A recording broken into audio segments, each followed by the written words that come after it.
আত্মবিশ্বাস ছাড়া জীবন এমন এক নৌকা যা নদীতে ভাসছে কিন্তু দিশাহীন।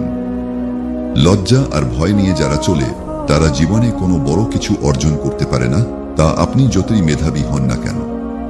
তাই নিজের লাজুক স্বভাবকে দূর করতে আজকের গল্পটি শেষ পর্যন্ত দেখুন।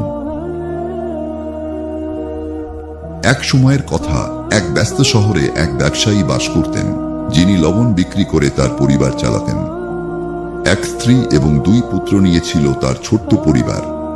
তার বড় ছেলে ছিল খুব লাজুক এবং অন্যদের সাথে কথা বলায় দ্বিধাগ্রস্ত করত। অন্যদিকে ছোট ছেলে ছিল খুবই আত্মবিশ্বাসী ও প্রাণবন্ত। লোকেরা প্রায় বড় ছেলেকে তার চুপচাপ স্বভাবের জন্য বোকা ভাবত। অনেকেই তার সরলতার সুযোগ নিত, কিন্তু সে কখনো অভিযোগ করত না। ব্যবসায়ী লোকটি তার বড় ছেলের লাজুক আচরণে